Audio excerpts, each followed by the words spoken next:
Hello, I'm Marilyn Hemingway, and welcome to A Gathering Place. I said, I'm stepping back because we have young voices who want to be heard and they're moving on something. Branding is really important to you and your business. Even a basic type of technology, you learn it all. And people are Good question.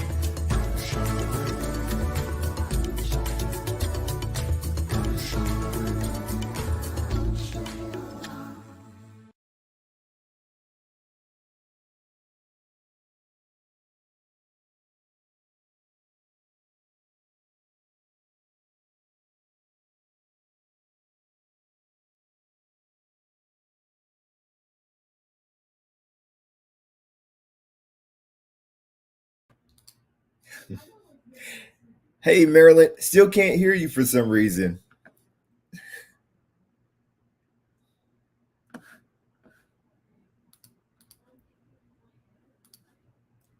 Can you hear me? There we go. We can hear you now. Can you hear me? Yep. Can hear you now. Now I can't hear you. Oh. Hold on. We're going back here too. All right. All right, can you try that? 1, 2, 3. Yep. Can you hear me now? There you go. Who knows, y'all? We were in the back prepping, and he could hear me. Now he can't hear me, so I had to change my speakers and mics. But that's all good. We work with it and roll right on into it because we got a lot to talk about today. We do. We do. There's a lot going on. Yeah, so I don't even know where we want to start. Hopefully Jamarr Brown will join us from Texas because we know we got to have him in to talk about what the hell is going on in Texas. Yeah, So hopefully Jamarr can can join us. But a lot of what's going on nationally starts in Texas. So what we're talking about here, Roe versus Wade, Miranda Rights, no-knock warrants. I don't think people realize, Brandon, how serious that no-knock warrants ruling is. We definitely want to talk about that. And what's the gun rights? What's going on with that? But let's start with no-knock warrants. Well, no. Because I got to find a map. Let's start with the big subject, Roe versus Wade. Yeah. Why don't we start there and why it's just bigger than Jamarr just sent me a text so he's on his way in. It's bigger than just fetuses. It's about self-autonomy, your bodily autonomy. It's about privacy, which leads to other things. And Clarence Thomas has already said they're already gunning for other rulings. So go ahead and start, Brandon, and I'm going to go find that map. Okay. Just like you said, this is, I call this the gateway ruling, right? Because it's the gateway into them dismantling all of the other precedents that secure our rights as a body of people in this country. All the protections that we are comfortable with now, even when we talk about what Senator Corcoran said recently about what did he say? Nexus Plessy versus Ferguson or Brown versus Board of Education. Those two landmark decisions, excuse me, changed the lay of the land to make things equal in this country, especially when we talk about Brown versus Board of Education. That's what allowed us to have equal education for students of color and white students. That's what opened the door for immigration into our schoolhouses. So now what are we going to do? We're going to make it legal for us to say, if you look this way or you're from this community, you can legally have better education kids from the other side of town. Right? Are we going to start saying that if you run a school, you can legally say we're not going to allow, Black or Mexican students to attend our schools? Like, these guys are literally attacking the fabric that we've worked for the last 70 years to weave together.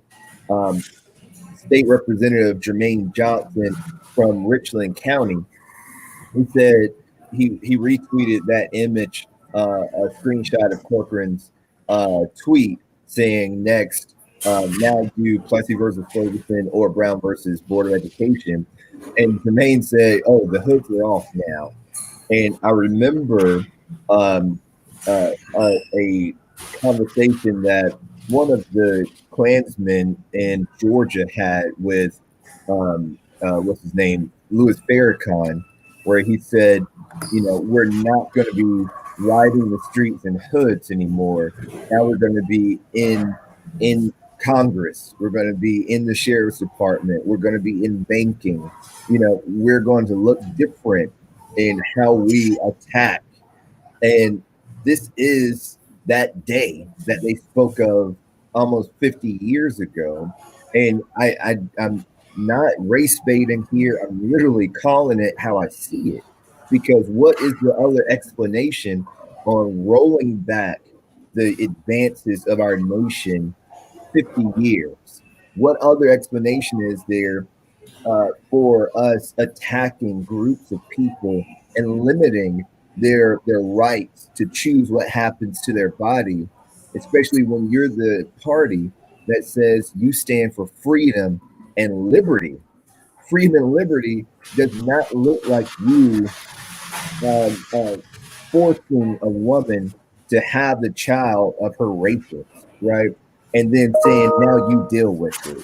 Freedom and liberty does not look like you giving someone or excluding poor children, minority children from having quality education. Freedom and liberty doesn't look like you restricting our rights and access and then forcing us to deal with it. Like, this is completely counter and contradictory to what they say they are. But we have to do like Maya Angelou said, when they show you who they are, believe them the first time. And this isn't the first time they've shown us who they are. This is what, number 100 on the list if you've been counting over the last 10 years. Like, we have to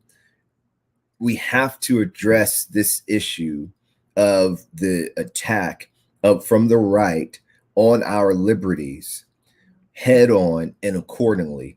Otherwise, we're going to look up and not recognize the country we're living in. And we're not going to recognize it because we're going to be strapped to the bottom of this sinking ship. And the last thing I would say, and I tweeted this earlier today, like, when they go low, we go high strategy is not working for us. I remember when I was on the playground in elementary and middle school and the bullies would come and harass us. My grandfather, my uncle told me that if I didn't clock them on the chin, they were going to keep coming after me over and over and over again. And it wasn't until they saw that I had just as much fight in me as they had in them, that's when they started backing down. And if we as Democrats continue to roll over and allow the Republican assault on our country, on our democracy, on our civil liberties to continue and to escalate, we are going to continue to be ran over and bullied by the right. We can no longer go high when they go low. When they go low, we need to knee them in the face, and maybe that will get them to back down. How you doing, brother Jamarr? Hey, how are you? Good. I like that shirt. Well, thank you. Well, we're talking about people going low, huh? Oh man, and they're digging ditches so they can go lower. Pretty much. I mean, if I'll jump in here and, we can talk about, the Roe decision. This extremism has been going on for decades, quite frankly. And there's been a movement, to eliminate people's right to choose. It's been a movement to restrict abortion and restrict access to health care. I also think that it's particularly interesting that in the same week, the ruling came out about guns. And so we're seeing now that we live in a country where guns are actually have more rights than women in this country. Guns are valued or prioritized over health care in this country. And I think that that is absolutely, absolutely devastating. I think that there are a couple things that we have to do and some fights that we have ahead. There are folks who called for President Biden to use federal lands where he has permission to, and I think there might be some legality things there. So I think that there's a space where we need to, in this moment, not only talk about going to vote. Voting is a part of the solution, but voting is not the ultimate solution. And also, too, we've got to be in this fight in a way like never before, because we can't wait on a cavalry. We can't. To be quite frank with you, I don't think a cavalry's coming. And so it's on to us. And so there are two things that we have to do in this moment. Number one is, how do we protect communities and make sure that people have care? That's a way that we can show up. We are the party that is delivering for people for the most part in a lot of ways, right? And so we've got to make sure that we use the power we do have, and how do we navigate the systems, what we do have.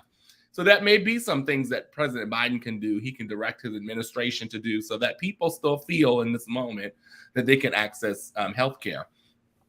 One of the things that we did in Texas, our state party chair and vice chair put a letter out to elected officials. So we included sheriffs, constables, district attorneys, mayors across the state, asking for them to not criminalize people who are trying to access abortion and healthcare. And so we're seeing that trickle in, where we're getting announcements from DA's offices that they will not do that. That's the thing that folks should be doing across their states, is asking those elected officials, because there's some legal ways to get out of some of this. So that's a huge part of it, making sure that in this very moment that we're able to support people accessing healthcare, because that's how you show up for people. Number two, I do think it's important to talk about what this means for the election, what this means for how candidates campaign around these particular issues. What does it mean to say that we need to expand our Senate majority? We do need to abolish the filibuster. It needs to go. We're never going to be at a 60 vote majority anymore. Our country is too polarized. I don't think one party will get 60 seats anymore. We've just gone through redistricting in a lot of parts of the country. So a lot of the House seats are probably up at state, also as well. And so that's a huge piece. Also, that's important, that we've got to fight in this election like never before to, as you all probably have heard me say, earn the governing power. Mm-hmm. So we've got to elect governors. You've got to elect people like Beto O'Rourke and Stacey Abrams. All right. You've got to elect people like Sherry Beasley in North Carolina.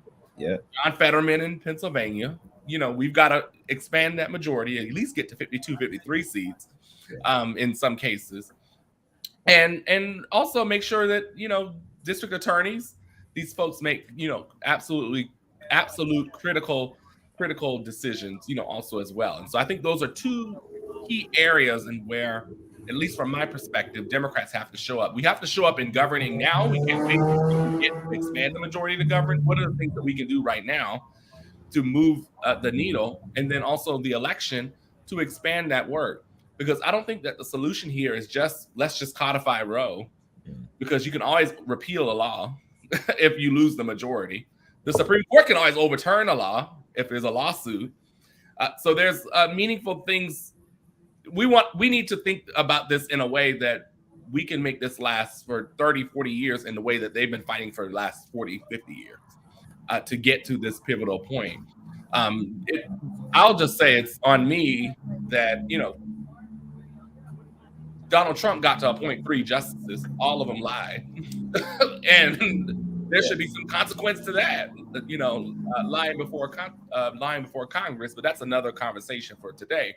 And so I think that that's what we've got to start doing, is showing up for people. And a lot of our elected officials around Texas have been stepping up to say that they're going to help women and families who are accessing abortion and health care. And we're grateful for that. Rallies and marches and speeches are fine. We've seen that around Texas and around the country. I think it's great that people are coalescing.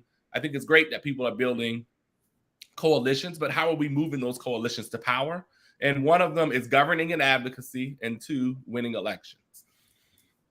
You better teach, Brother Brown. And, everything that I got from you just now was we need to have a broad and deep strategy that takes us into a long-term offense against what the Republicans are doing. And I wrote this down while you were talking, because this is where I think that our coalition under the big tent that is the Democratic Party, where we've been falling short, is it shouldn't have to happen to you before it becomes something that you care about, right? For our white women allies in our tent, they shouldn't have to come for your reproductive rights before you join forces with us to fight back. For our LGBTQ community, they shouldn't have to come for your civil liberties to marry who you love before you join forces with the rest of us to fight back. For Black folks, they shouldn't have to come for your voting rights before you join forces with everyone else to fight back, because we're all in this together. If they come for me, you better believe you're next.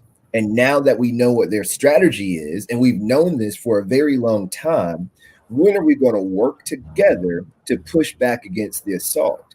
When are we going to sit down and have a strategy and then get on one accord so we can move forward in that strategy, right? And I'm so glad and proud that Texas has your leadership, Jamarr, because I know that you have that strategic mindset. I'm honored Marilyn is on here because I know she has that strategic mindset, but there's so many strategic leaders on the ground that are not listened to how they're supposed to be. And we miss out on opportunities to gain ground because somebody felt like, who you think you are? And Yep. I'm in this position. I should know better. You should go back and sit down. I'm the whatever, and not listening to the generals in the room. And I say generals because this is literally a war that we're waging for the future of our democracy and the future of our society. Because when our children come up, what are they going to get? How will they be treated? What future will they have here in America? Will they have to go somewhere else to be free citizens in a free society? And if we're not looking at it that way, we're going to lose every single time. Y'all keep going high when they go low, and I'll see y'all on the other side. Well, But that's becoming problematic too, because France, people haven't been paying attention. Last week, the alt-right in France basically have taken over parliament. So they've become the majority in parliament, forcing Macron to negotiate with them. That's not what you want to see happen. We talk about America being exceptional, which on a personal level, America has not been exceptional for quite a while now. But we're still a world leader. We're still a superpower, which means we have undue influence. So where America goes, other countries are going also. So where are our children going to go if we lose our human rights? So going to what you were saying, Brandon, this isn't necessarily LGBTQIA rights. This isn't necessary abortion rights. This isn't necessary voting rights. This is human rights. That's what we have to get in our head. All of these rights that are under attack and that we are losing are human rights, civil rights. And once we get that in our head, then we have to be strategic on how to retain this. They're coming for these things because it's about power and greed. They want to retain power. And I'm going to call it, because I've been calling it for a while. They see the writing on the wall in America that we are starting to look more like the rest of the world, majority Black and brown. So they want those who are in power, who happen to be white, wealthy males, and their families, the white women, see the writing on the wall that we're losing the birth rate. We're losing the birth rate. So what can we do to maintain power? Put in an apartheid system so that a very small amount of people control everything. It's happening right before our eyes. And unless we get knowledge and get smart, what we're seeing happening is going to continue happening. And we have got to ramp up our efforts very quickly. Well, I have a few thoughts to that. and let's just name the thing too, that this country is built and married to white supremacy and patriarchy. Let's just name that part. And I think that's where, where Brandon was talking about, like with white women or, folks waiting until their rights are restricted. That's what this country has been married to for a very long time and still is. And that is still driving a lot of the decisions around when to attack and what to attack and what's going to happen to people and what the real impact of people are going to be. So I think that's number one. I think number two, there are people who have moved to action. Everybody's fighting about what action it should be. That's what the other side wants us to do, is fight each other. And so while we're fighting each other and duking it out, they're behind the closed doors doing what just happened. Because we're all fighting because this community is against this community, I call it oppression Olympics. That's what we've been playing for the past 100 years. It's Black people are hurting more than brown people, or brown people are hurting more than this people, or LGBTQ, or, etc. And all of our human rights, as you framed it, Marilyn, are under attack. And if you're not a cisgender white man in this country, you're under attack. That's for the white women too. And so when people see that our struggles are abounding each other in how they're executing and how they're governing, that's also got to frame our mind to get smarter about it. I don't have time to fight with other people of color. I don't have time to fight with Native people, LGBTQ people, because all of us are going to lose our rights, and we're going to go right back to the 1800s. Shame on John Cornyn for that tweet yesterday about Brown versus Board of Education, where it instituted rights for education in our country. And obviously we've seen that education is under attack. That is by design when they're trying to pull history books out of libraries, when they're trying to pull information, because they were celebrating Juneteenth last week. Many Republicans were saying, Happy Juneteenth. But then the next day, they'll go and tell you what book you can and can't read, what books can and cannot be in a library, what you can access and what you cannot access, and what teachers can teach and what they should not teach. And the reason that they want to ban books is not about coercing people. What they want to ban books because white people don't want to be guilty and they don't want to be accountable. Oh, and that's what's happening here. And there's a lack of accountability, and these folks have gone to the right. So there was a member of Congress, I don't remember the lady's name, but she literally got up at a rally yesterday and said Friday's decision was protecting white lives. She said the quiet part out loud. And so if people don't see it at this point, then you're choosing not to see it. Because they basically, and when we choose not to see it, it also gives them more power. So we've also got to be smarter. And we have to be at a place where, as the old folks will teach you, to call a spade a spade. And the old folks will also teach us that if they go low, you go low, low, low to the flow. And that's just what it is. And we're at a war for human rights here. And I'm not trying to be divisive and all that, but we're at a war for our human rights and our dignity. And sometimes our sanity, also as well, as somebody whose phone has been going off all week about these things. And, to be quite honest, I mean, when this draft decision got leaked, we knew. And so some of this stuff is not surprising, at some point. And so we've got to get clear about a stronger plan of action, a longer term strategy, but also how we center the people that are most impacted in that and not center the people that are most guilty. And that's what we tend to do in this movement, because I'm not trying to guilt anybody, but I'm just going to say it was dangerous well before 2016. But 2016 election, when one president got to appoint 3 justices, that has flipped what the court looks like. And what people don't understand is 1, 2, 3 seats in a lot of cases can flip what a governing or a judicial, in this case, what a body that is making decisions on behalf of millions of people, what that looks like. In Texas, we're down 8 or 9 seats. A lot of state legislatures are very close. The congressional U.S. House is very close. The Senate, it's all very close. And so the decisions are usually in the hands of 1, 2, 3, 4, 5 people. But those 1 to 5 people could make decisions that impact us for decades. And that's what we're seeing here. Well, I, for one, if you can hear me, I, for one, believe in we are at the point where we need to change systems. And I'm just going to put it out here. I've been saying this in meetings and stuff, but publicly, we need a parliamentarian system. That's just my thoughts on that, so that parties are forced to negotiate. Our our legislative system is so broken. These parties are not really working together, talking together. One is just so radical on the alt-right side. They're not operating as a party. Some people say a cult, but what we do know, they're not operating as a party. So where do you even start to negotiate to have laws that benefit the majority of the people? They're not even there. They are rapidly taking apart the Constitution. But it really does come down to the people. What you were just saying, Jamarr, is who we elect. We've got to elect people that stand for the Constitution, that stand for the United States of America, and not just their individual rights, their individual states.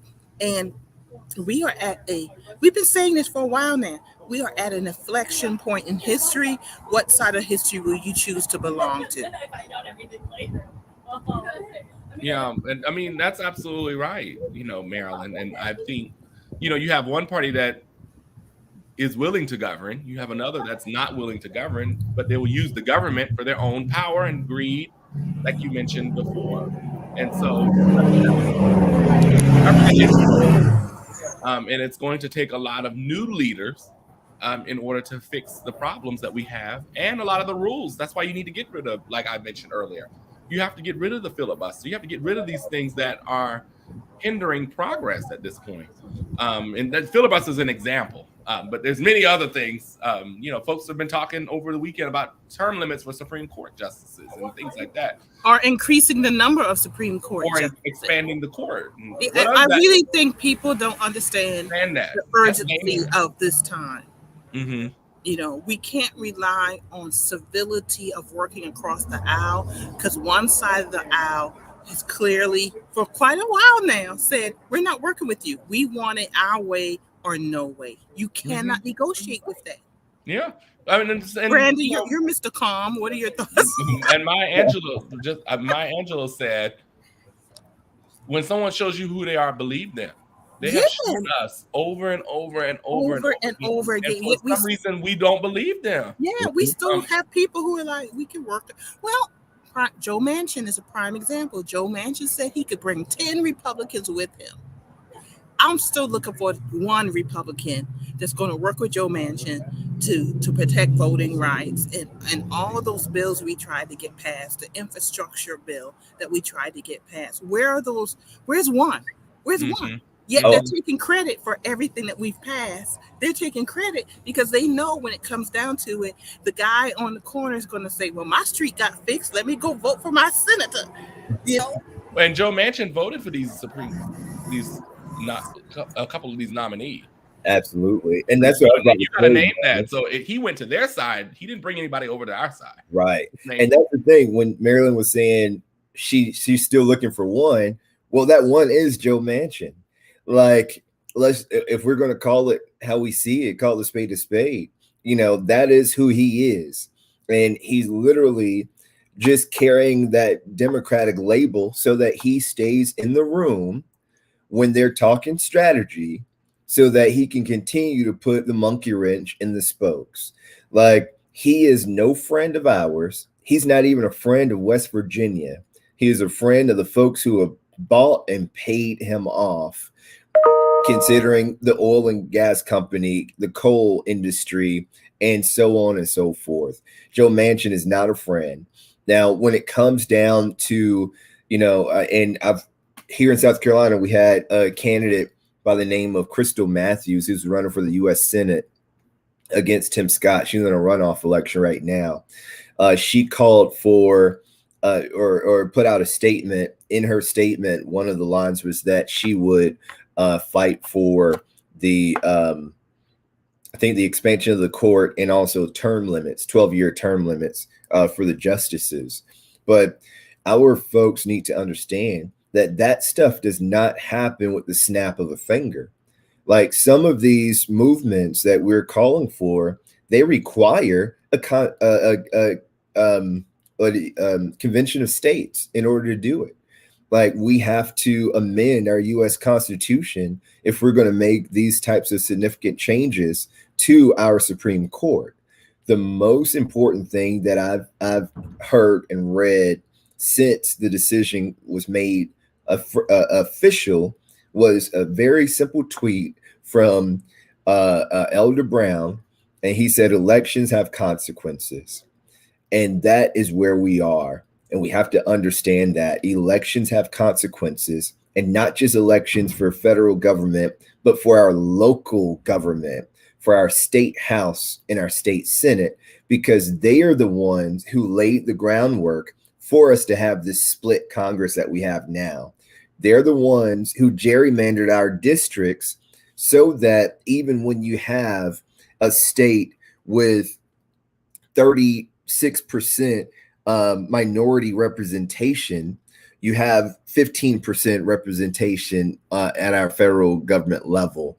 You know, like we have to get back, and I'll keep saying this for the rest of this hour that we're talking. We got to get back to the broad reaching and deep strategy with a long-term vision, because they have outworked us, y'all.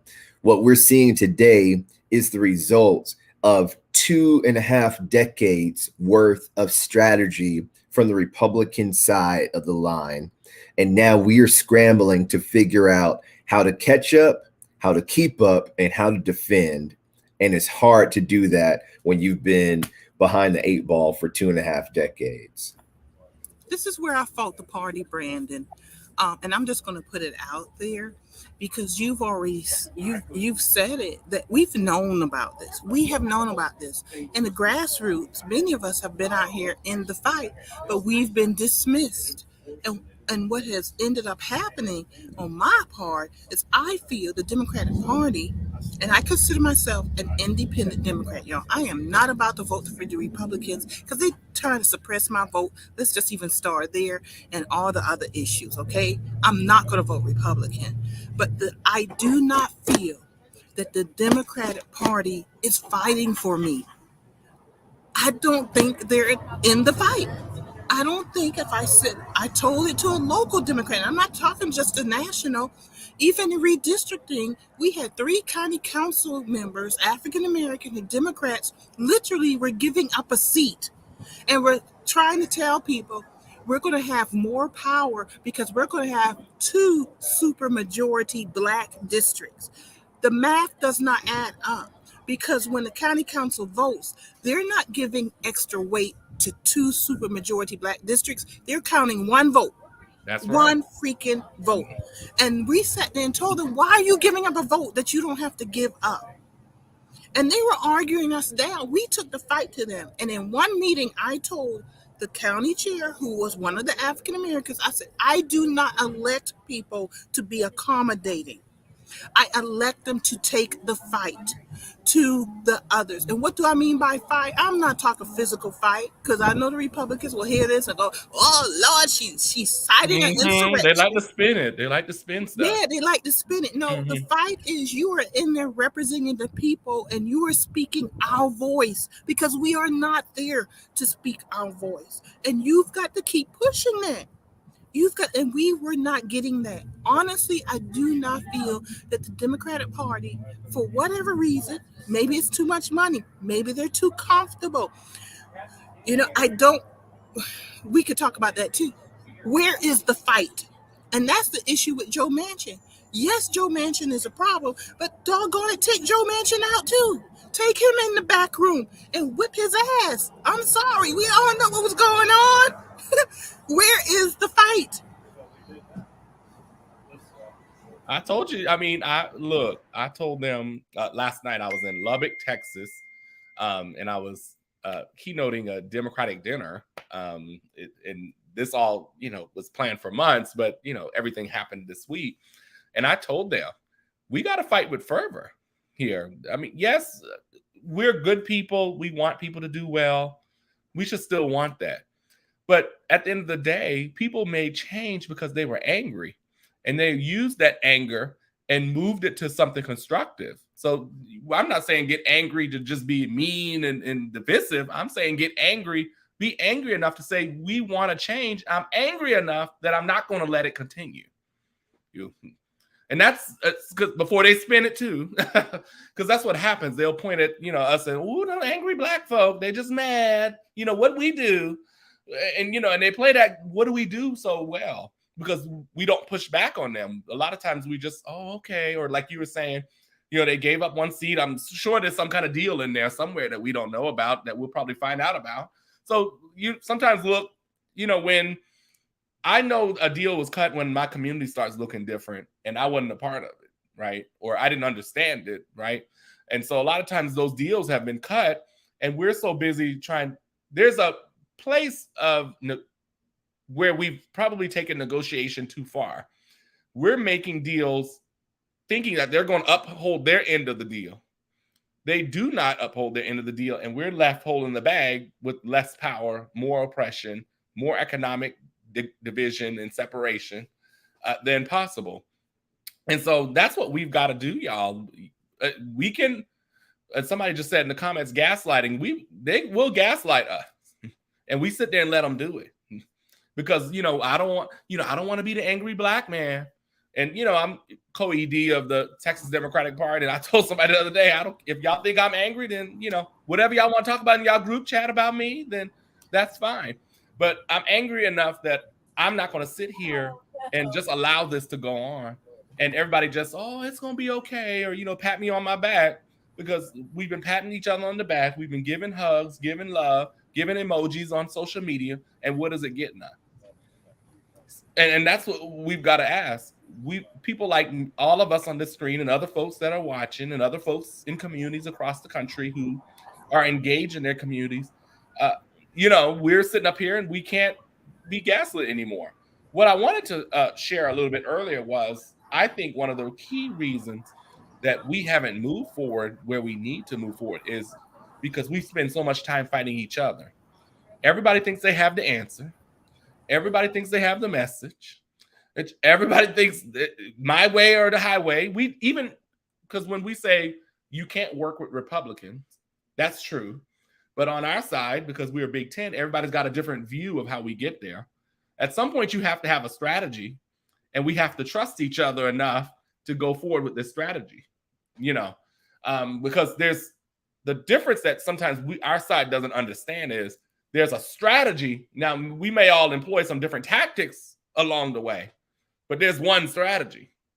And that's what the other side does. Whether they call it falling in line, right? We fall in love, they fall in line, as the old saying is. And so we haven't even come together to say what our strategy is, but everybody's got all these answers, actions, and tactics with no strategy. Because what is all this action and money and resources? What is all this going to get us if there's not a clear direction where we're all going at the end of the day? And two, I think that we play, like I mentioned before, we play oppression Olympics. I'm worse off than you. Don't talk to me about this because you don't know, and it's all this, sort of back and forth. And, and so, ultimately at the end of the day, those are the things that we've got to consider. How do we align on a strategy? Yes, we have different perspectives. Yes, different resources in different communities. Yes, probably different thoughts in different communities. But how do we try to build those bridges to bring it together under the system that we do have so that we get to a strategy and to a place where we are reforming a system or rebuilding a new system, whichever it is. And that's part of why we have not moved along, because if anybody follows social media, people are all over the place, quite frankly. And so if I'm somebody who wants to take action, I don't know what step to take because it's not as clear. So we've got to get clear about what our vision and what our strategy is and how are we aligning the communities and the coalitions around that, because we cannot have 10 different strategies with all of them trying to win at the same time. You can't do it. No, I 100% agree with you, Jamarr.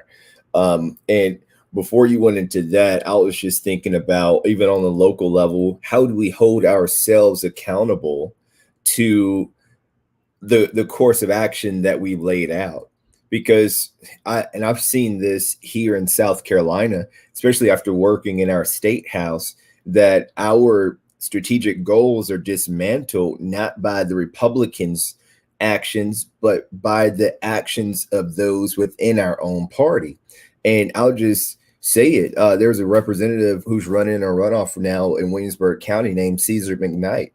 And he has been the worst piece of legislator that we've had in South Carolina history, in my opinion, because not only has he worked against our own platform and our own interests, but he's aligned himself with Republicans in a way that is counterproductive to his own community.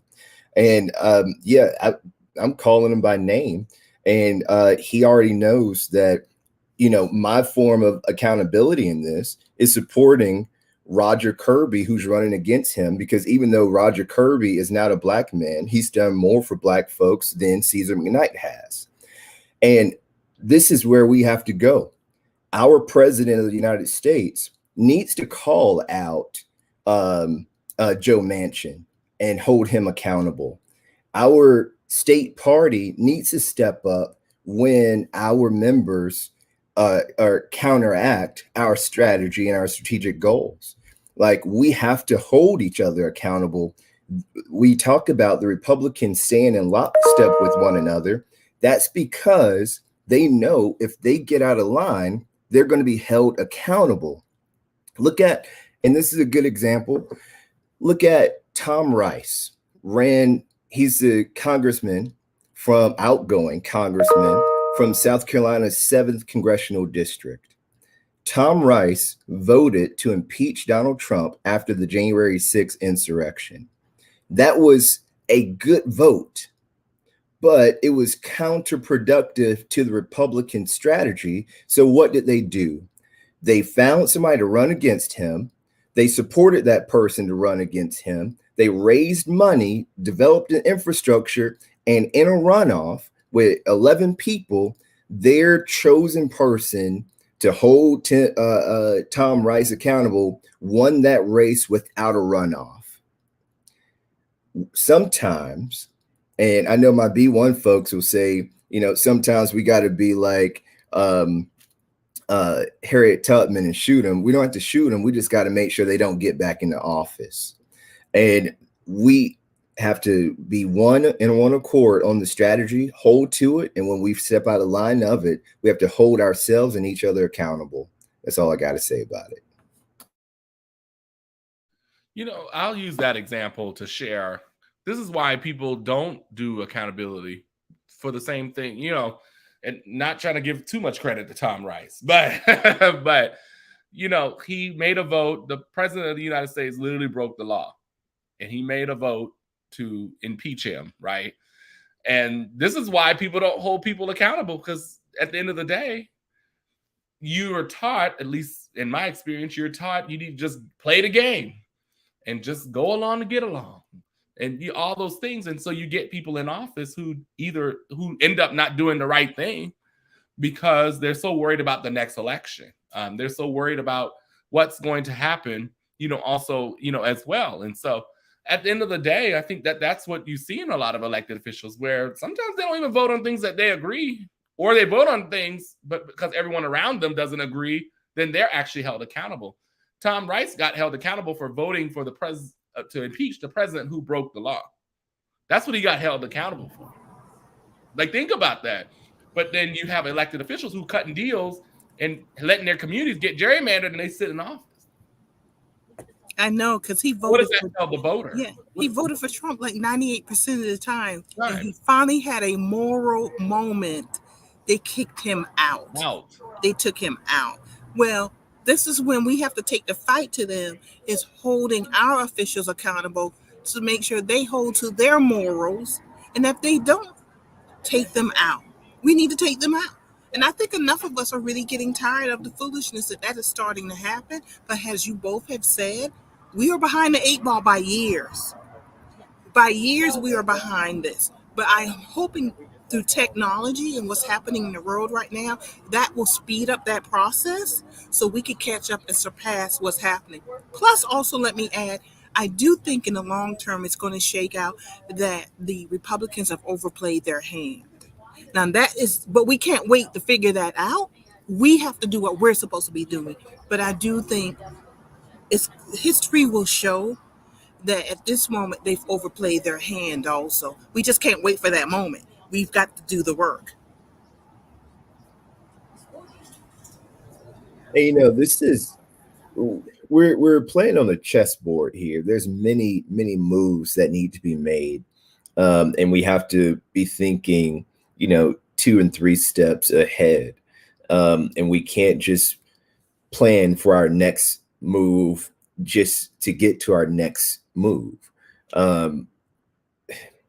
We just have so much to do, and I think everything we've said on here is very valid. I'm just hoping that the folks who are watching and listening to this conversation here, that they are able to digest what we're trying to convey. And for those who understand what we're saying, understand what needs to be done, I hope that something that we say today motivates you to put your thought and your knowing and your experience into action. Like, there's a lot of talk about what's happening. There's a lot of anger. There's a lot of pissed off folks out here. I saw a video not too long ago about folks protesting in Greenville and mother and daughter going to jail. The protesting is a part of it, but we got to get out and spring into action, whether that is you leaving the protest and going into your neighborhood to make sure that all of your neighbors are registered to vote, even checking in on your family to make sure they're registered to vote and they participate in these upcoming elections. Whether that's you going and downloading the schedule for your county council meeting or your city council meeting so that you can plan your life accordingly to show up to those meetings, or you getting a little van together of folks to come to Columbia and sit in on session when they are having their committee meetings or subcommittee meetings to make sure your voice is heard there. Like, we have to translate our emotions into a strategy that produces the action to move us forward. If we continue to armchair quarterback and, talk about what happened yesterday, today, instead of talking about what we're going to do tomorrow, we're going to continue to be spectators in this political sport. And these guys are moving the ball forward, and we're chasing after them to no avail at this point in time. But it's not too late. I hope that anything that we say today motivates you to act, and to act now.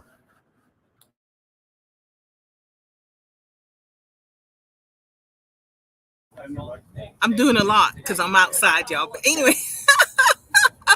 we are got about 10 minutes left. I do want to touch on 2 things, one of which is the no-knock warrant, which I find that to be very serious. I just want to bring that up quickly. But I also want to talk about what the hell is going on in Texas, Jamarr, because what happens in Texas, it's such a big state. A lot of what happens in Texas is the predictor of what's going to happen nationally. And you talked about that before when you guys were having your primary and the impact of voter suppression laws, Jamarr, on the primary turnout, and also challenges to the election results and challenges to ballots. So I want to talk about that quickly, but I want to talk to folks about this is something that happened and people weren't paying attention to it. And I'm going to share the screen. Those no-knock warrants, the SCOTUS ruled, and what basically is allowed to happen now, and here's the map here, is within 100 miles of the border zone. And y'all have to be aware, a border is the coastline. It's not just Canada. It's not just Mexico we're bordering. The coast is a border. Within 100 miles of that border, they're allowing no-knock warrants. That means that they can come to your house without a warrant and say, hey, we think there's an illegal immigrant here, and no one's illegal. We think there's someone here who's seeking asylum, and we don't believe that. They could come into your house. This is very dangerous. Very dangerous. And as this map says, nearly 2 out of 3 people 3 Americans live within this 100-mile border zone, a lot of urban areas, which are majority Black and brown. And people really have to understand this is all part of this bigger picture of eliminating our human rights. No one should be able to come in your house without a warrant. And these are very dangerous times. And I just wanted to point that out. If y'all got something to say about that, go ahead and jump in and say it. If not, I want Jamarr to talk about what the hell is happening in Texas. And I kind of like saying that if y'all ain't noticed that. So I just have one point. Most of the Democratic controlled cities are along the water line or close to the water. Mm-hmm. And that really impacts our democratic cities. I'm looking at that, and within that 100 miles, you got Charleston and Raleigh and Atlanta and Miami, like all up and down that area.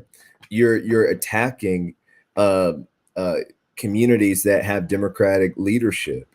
And we just gotta going right back to the strategy, y'all. We gotta push back on this stuff. This is ridiculous. Oh, we can't hear you, Marilyn. Lord, I'm in a new place, y'all. Forgive me. That's why I wanted to bring this out. So thank you for mentioning it, Brandon. Los Angeles, San Francisco, major cities are within a 100-mile zone. And guess what? They know this. They know this because their strategy, they're thinking so far ahead of us. We have got to catch up and surpass them. And that takes strategy, as you said, Brandon. Jamarr, tell us what's happening in Texas. I know, but I want to know more because we're running out of time. We're about 8 minutes.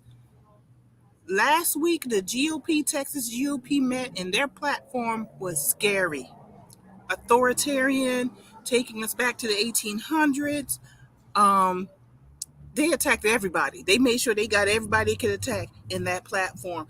But I don't think people really realize the consequences nationally of that because Texas is such a huge influence. So your thoughts, your opinion, Jamarr? I want to hear that because you were there on the ground. Texas is a huge influence. But the thing that people may or may not know, we're the 9th largest economy in the world.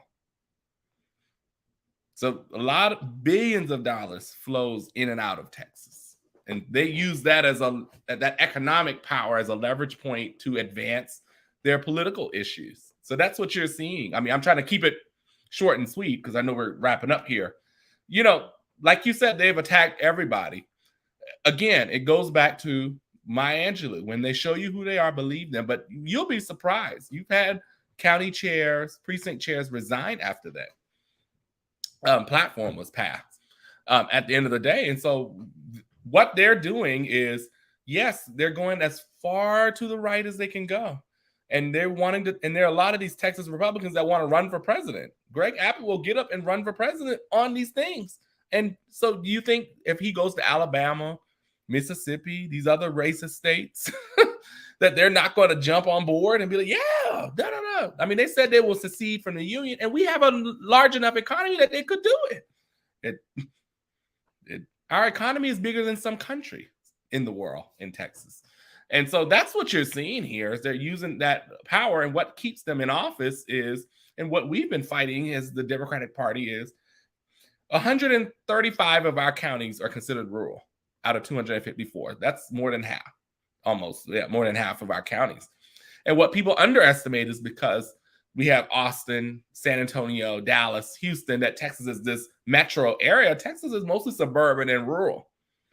And so when we haven't invested in the suburban and the rural communities, and what we've saw by the census is a lot of these cities have gotten so priced out, a lot of people are moving to the counties around Dallas and Fort Worth and Houston, et cetera. And so that's been a huge part of our strategy is closing the margins in rural areas and then increasing our voter registration work, our voter contact work, our voter protection work in our major areas, but also in the areas surrounding that. And so that's, absolutely important to ensuring that we have a fighting chance in this election. We have one of the best slates that I think we could have in recent years. Obviously we're headed by Beto O'Rourke, and he's been all over the state, and he's here in Austin coming into Austin later today. And we've seen those polls close. The more radical they've gotten, people are paying attention. But I hate that it takes for them to get so radical for us to wake up, because that gets us to a space where we're not just organizing, we're organizing to defend. We're organizing from behind, right? And so that's what we are doing. I mean, when we started this race with Greg Abbott in October, we were 15 points down. We were looking at the polls and everybody, y'all can't win, y'all don't have a chance. And the last poll that came out last week, we're within 5 points. We're seeing the polls close because we've seen folks like Greg Abbott, Ken Paxton, who is indicted, by the way. He was indicted 5 years ago, hadn't gone to trial yet. This is our attorney general. But he had the nerve to go to the Supreme Court and try to overturn election results. But that's another topic. But they're corrupt. They've shown corruption. They've shown evil. They've shown hatred. And at some point, we have been able to go across the state and challenge people that this is not who we are. This election in Texas is not just about Democrats and Republicans. This is about good versus evil. And that's what we've been campaigning in the state. This is good versus evil. Do you want them to take your tax dollars and put them into private school? Do you want them to let your children be in harm's way? Where literally the governor is holding the Department of Public Safety. They won't even release the report for the Uvalde shooting. So our Democratic senators, we worked with our Democratic senators to file a lawsuit against DPS. So we're taking action where we can. People say the party don't do nothing. Listen, people have their hot takes, but I believe that, we're doing what we can, within the capacity we have. And so at the end of the day, this election for us is good versus evil. And how does good versus evil show up in government?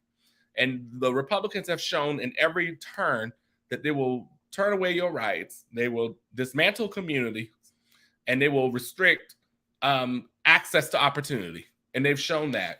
And we've been able to talk about that, throughout. And so they've gone extreme. They were so extreme that they lost hundreds of thousands of dollars in sponsorships to their convention. They were so extreme that they had the George Brown Convention Center in Houston, and they couldn't fill the auditorium. They're so extreme that the governor didn't even show up to the convention. He held his speech at another event down the street. Like, they are in disarray. And so as the Democratic Party, we have built a voter registration program, voter protection program. We're building our coordinated campaign to do our voter contact. Our candidates are going all over the state, urban, suburban, rural, and we're not leaving a stone unturned, at the end of the day. So, we get caught up in the party don't do this and the party don't do that. You get connected to the DNC. People think I run the DNC some days. I got a letter in the mail at the office the other day. You need to tell Biden, I don't run the White House. And so these are the things that are happening. But, they've gotten extreme, but our people have been smart.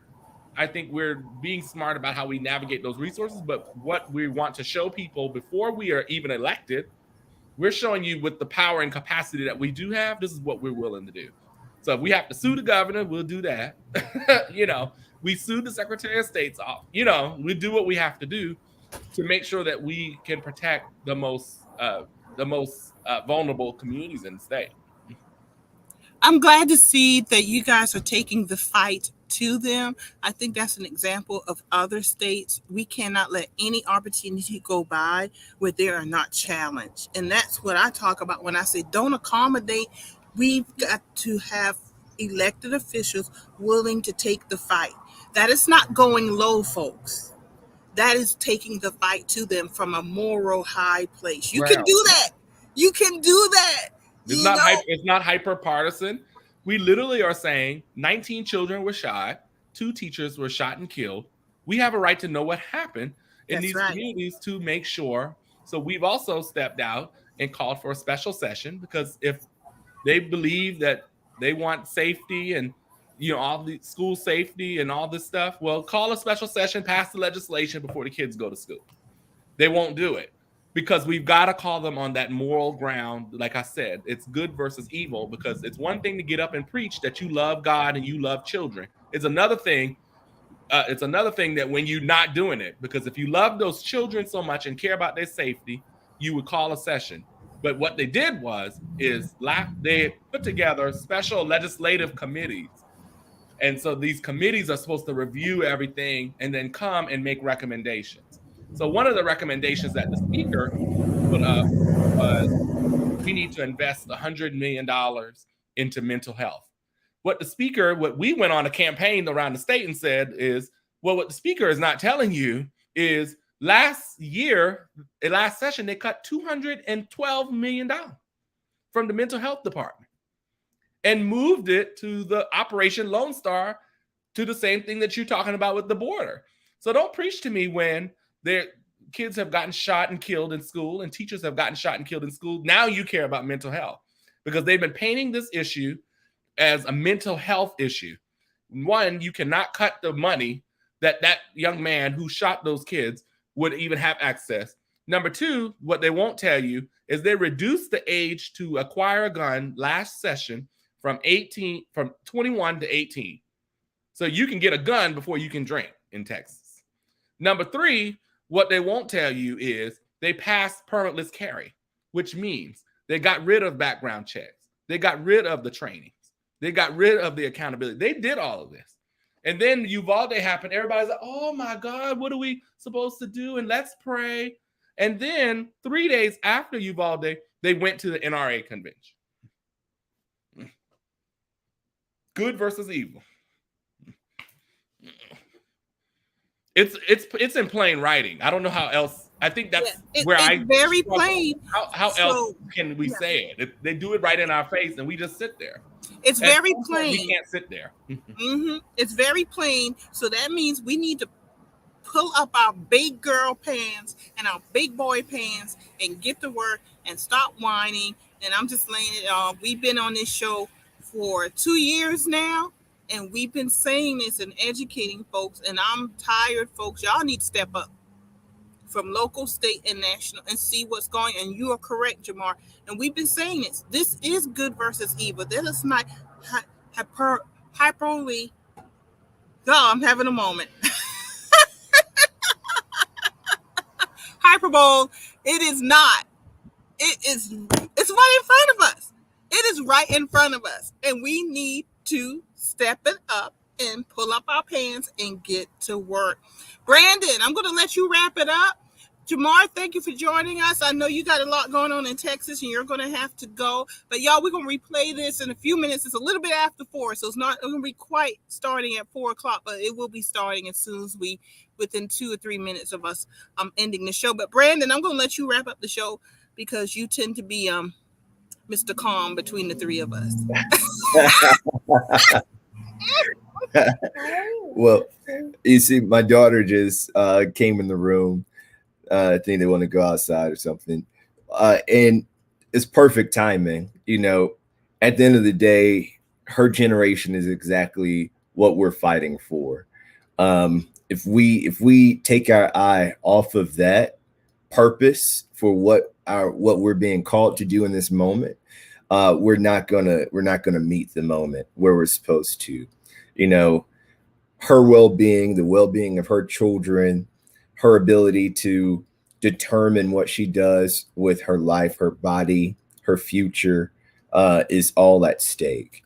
And we're at that crossroads right now where if we don't take action, if we don't correct, course correct, we're going to lose the ability to dictate how we move forward and how our society evolves instead of regresses.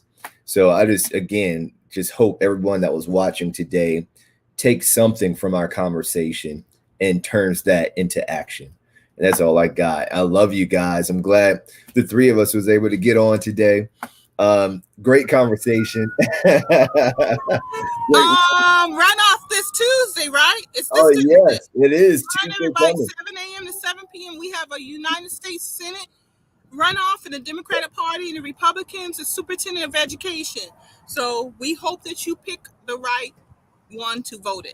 Yep. And if you live in Florence County or Kingstree or Berkeley, most likely there is a state house race there. I already told you how I felt about Caesar McKnight and what he's done. Contrary to our community, I implore you to vote for Roger Kirby so we can hold Caesar McKnight accountable by sending his butt home. So, and I stand on that 10 toes down, because if we don't hold him accountable, he's going to get right back in the state house and push forward poisonous legislation that hurts our communities. So it's time to hold these folks accountable. Get his tail up out of there, and y'all be blessed. Well, not be blessed, child.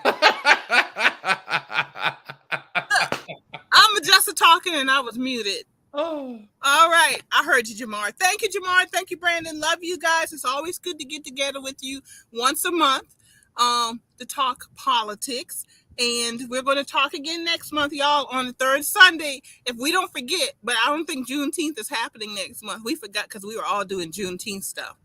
And I remembered like Tuesday. I'm like, what? Did I forget something? Totally forgot it.